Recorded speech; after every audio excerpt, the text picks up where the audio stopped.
आज गाड़ी में क्या हो जाता है ऐसा कि मैकेनिक को 2 घंटे हो जाते हैं खोजते खोजते फॉल्ट।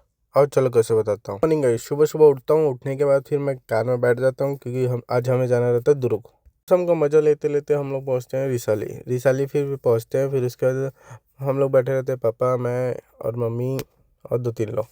फिर उसके बाद हम लोग पहुँचते हैं रेलवे स्टेशन। रेलवे स्टेशन में फिर हम लोग सामान वामान उतार लेते हैं। टाइमिंग से हम लोग 2 घंटा पहले ही आ गए रहते हैं, सामान वामान उतार लेते हैं। सामान वामान उतार के फिर हम लोग प्लेटफॉर्म में इंतज़ार करते हैं ट्रेन आने का। ट्रेन भी आ जाती है। ट्रेन आने के बाद फिर हम लोग देखते हैं तो उल्टी आती रहती है क्योंकि यहीं से बनना रहता है इसको। फिर आती है, फिर हम लोग बोगी वोगी देख लेते हैं तो हम लोग का बोगी भी मिल जाता है थर्ड एसी का।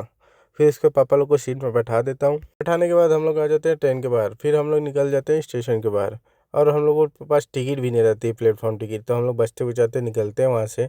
फिर निकलने के बाद फिर हम लोग निकल जाते हैं वापस घर के लिए। घर जाता हूँ, फिर वापस आता हूँ अपनी बाइक से दुर्ग के लिए, कि दुर्ग जाना था गाड़ी का फॉल्ट बनाने के लिए। क्योंकि 2 घंटे हो गया रहता है मिस्त्री को, तो हम लोग को बुलाए रहते हैं, तो हम लोग वापस आते हैं, फिर देखते हैं तो एक समझ आता है कि नीचे से कुछ सेल्फ हेल्प का प्रॉब्लम है।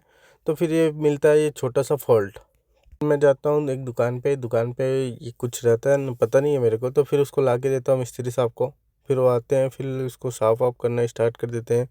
फिर उसको लगाना स्टार्ट करते हैं। पहले तो चेक कर लेते हैं लगाने के से पहले कि सही है कि नहीं।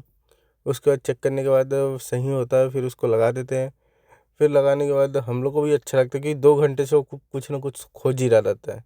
फिर उसके बाद हमारी बैकलाइट की कुछ कुछ लाइटें नहीं जलती रहती, तो उसको भी ठीक करवा लेते हैं हम। फिर उसके बाद सारी लाइट जलने चालू हो जाती है। फिर उसके बाद हम लोग निकल जाते हैं घर के लिए। अब मिलेंगे नेक्स्ट व्लॉग में, बाय।